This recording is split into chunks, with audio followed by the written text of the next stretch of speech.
Bonjour et bienvenue à un petit épisode bonus dans cette série où j'ai comparé les pistolets 1935A et 1935S, et ceci grâce à vous, grâce à un commentaire que l'un de vous a laissé, qu'on apprécie toujours beaucoup d'ailleurs, et la question s'est posée de voir une comparaison au tir entre le Mach 50 et le P49. Donc ces deux armes sont bien sûr des développements des 1935A et 1935S, et conçu plus ou moins en même temps, parallèle, à la fin des années 40. Et donc voilà, c'était intéressant de voir une comparaison entre les deux. Donc les deux armes sont principalement des armes conçues pour des armes de défense. Donc c'est vraiment une arme qu'on utilise au dernier moment, juste avant de venir au poignard et au poing. Mais il y a quand même deux philosophies différentes lors du développement des armes. Donc si on considère le Mach 50, c'est une arme de défense, c'est marqué dans la notice d'utilisateur que c'est la portée effective jusqu'à 50 mètres. Mais quand j'ai consulté des anciens soldats, sans combattants qui avaient cette arme en dotation, ils m'ont tous dit les exercices de tir étaient maximum 25 mètres. Et qu'en service, ils utilisaient bien sûr les munitions communes 9 mm qui étaient aussi bien sûr conçues pour fonctionner dans les pistolets mitrailleurs. Donc ils m'ont tous dit jusqu'à 25 mètres, et s'il fallait tirer plus loin, eh ben, on avait ça, ce qui est logique. Côté suisse, il y a aussi cet aspect de tir de défense, et là aussi j'ai consulté les manuels d'exercice, et bien qu'ils vont jusqu'à 30 mètres, donc 5 mètres de plus pour le tir de combat, ça reste en moyenne 15, 20, 25 mètres. Donc là aussi, c'est une arme de défense, mais comme il s'agit bien sûr d'une arme suisse, il y avait un critère supplémentaire, et c'était que cette arme sert aussi pour le tir hors service, qui était à l'époque à 50 mètres. Donc non seulement une arme de défense, mais aussi une arme de précision. Alors merci à Dale pour avoir déniché les critères, notre expert au FAS 57, et donc c'est marqué dans le guide technique que une arme sortant de la SIG doit être capable de placer 7 coups sur 8 dans un rectangle qui fait 14 de haut par 10 de large. Ça fait ceci, à 50 mètres. Et bien sûr, les organes de visée sur le SIG peuvent être remplacés et dérivés. Donc là, on peut se permettre d'avoir à la fois un groupe précis, donc un petit groupe, mais aussi que ce groupe soit centré sur la cible. Côté Mach 50, c'est une autre histoire, puisque en fait les organes de visée sont fixes, ils sont taillés dans la masse de la glissière, donc on ne peut rien changer. J'ai essayé tant bien que mal de trouver une définition de précision. Je pense que, hors avoir accès aux cahiers de charges, qui sont sans doute encore secret défense, j'ai absolument rien trouvé. Il doit y en avoir quelque part. Je suppose que comme le SIG, il y aura une définition de groupement à l'intérieur d'un rectangle ou d'un carré quelconque, mais je n'ai pas réussi à trouver un chiffre. Tout ce que j'ai pu déterminer, c'est que lors de la production, il y avait une épreuve journalière de temps d'armes qui était testée pour le fonctionnement. Donc on voit là qu'il y a donc vraiment deux philosophies.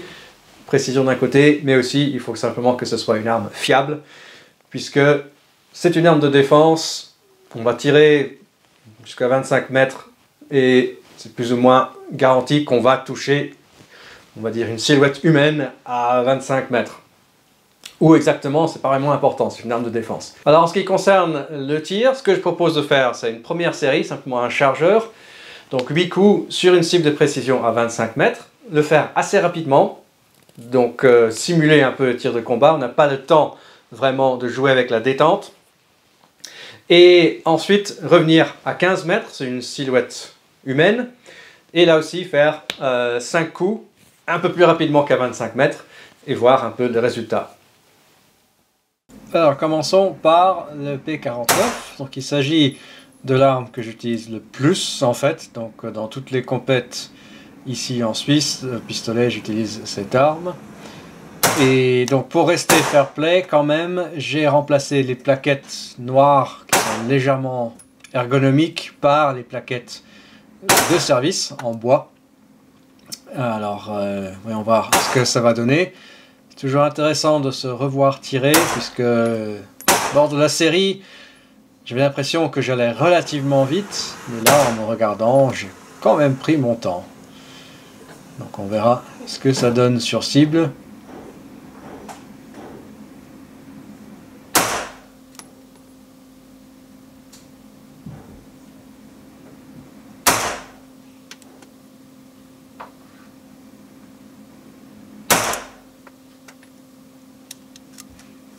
Et voilà qui revient.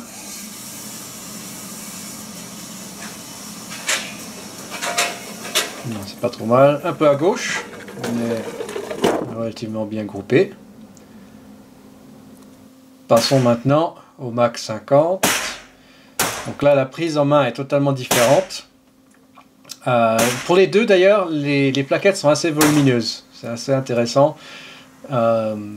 Une question de doctrine, je pense, puisque dans les deux, je pense que s'ils avaient légèrement agrandi le cadre et réduit le volume des plaquettes, je pense qu'il y aurait eu largement la place pour des chargeurs à double colonne. Mais voilà, c'était juste pas dans l'esprit à l'époque.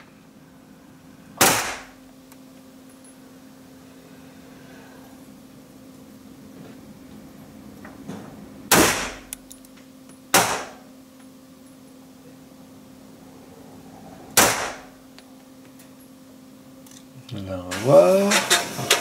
Le groupe est un peu plus large, mais ça reste parfaitement adéquat. Alors, on va accélérer le pas maintenant. 3, 4, 5. Voilà, ça c'est plus rapide. Qu'est-ce que ça donne ?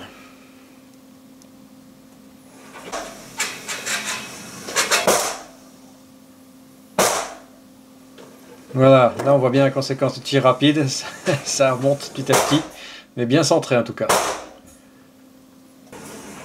Et le Mach 50. 1, 2, 3, 5. Là je m'aperçois que j'ai pris un peu plus de temps. Et voyons ce que ça fait sur cible. Disons, en taille des groupes, c'est équivalent, mais là, j'ai mis un méchant coup de doigt vers la droite, malheureusement. Les résultats sont assez intéressants. Le Mach 50, qui est fabriqué avec des tolérances, on va dire, un peu plus généreuses, pour assurer un bon fonctionnement dans toutes conditions et avec des organes de visée réglés plus ou moins.